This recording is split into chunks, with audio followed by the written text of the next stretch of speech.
Hey, this is Jason Morris here, real estate agents that really work, and I want to talk to you about, it's not it's not what happens to you, it's what you do. There's a few things I've learned about with successful agents and talking to agents across the country is, successful agents in the business, they don't complain. No matter how good or bad the market is, they don't complain.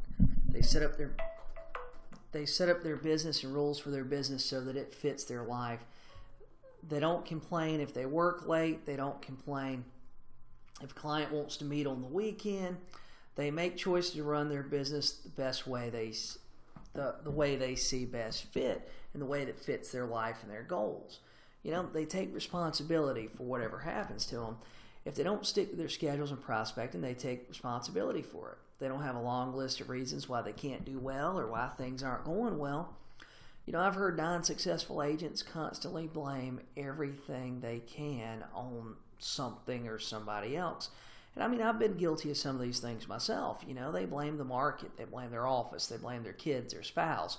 They blame it on not being treated fairly.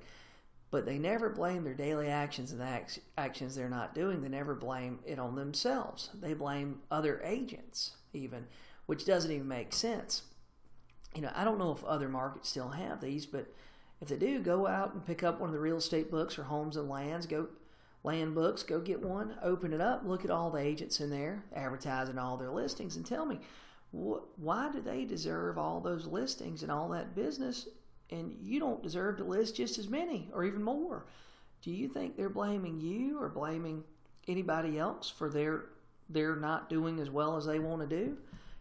Look at it. See, why do they deserve that, and why do their families deserve them to do that much business, and you don't deserve the same thing? It's pretty interesting when you look at people and agents just in general. The same thing can happen to two different people. They come from the same background. They come from the same area. They're the same age, the same race, the same athletic build. They start the real estate business with the same amount of money in the bank. The sun even comes up and goes down on their houses the same way, but one person will get rich in the real estate business and do extremely well, and the other one will struggle and stay poor. It's not what's happening to these two different agents or what their background is. It's how they are reacting to it and their mindset and what they're doing every day. It's what you do. It's not what's happening to you. That's the difference. I want to tell you this story. There are two real estate agents. Both of them were at home. It's pouring down and raining.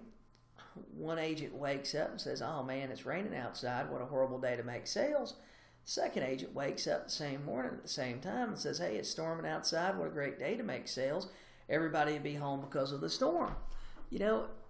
Everybody has disappointments, not just the agents aren't doing any business. And that's the difference in how your life and business works out. It's not what happens to you, it's what you're going out and doing. Disappointment does not look for poor agents not doing any business to pick on. Like let's take the lending guidelines and the new TRID laws. Those just didn't happen in your market. They just didn't happen to you. They happened all across the country. There are agents right now complaining about how nobody can get financing, while at the same time there are other agents, including myself. I can't believe how easy lending has gotten. I haven't seen banks this open to borrowers in my market since 2007 and 2008. It is a great time to buy a house. You don't need perfect credit, and you don't need a lot of money, and rates are cheap. Now, both of those salespeople I talked about a minute ago, they could blame the weather, go back to bed, and probably be a quiet day for them. In my market, when it rains, I don't hear a lot from other agents. So what you really have is you have two options. You can sit around today and blame everybody, the weather, the lenders, and talk about how bad the market is, or you can get up and do the things that you need to do and go out and work and do those profitable money-making activities and be really successful, and you can make money today. No matter how good or bad the market is, people sell property every day. It doesn't matter if it's raining. There's still closings going on in your market. If you don't believe me, go look it up on MLS. This is Jason Morris with Real Estate Agents That Really Work.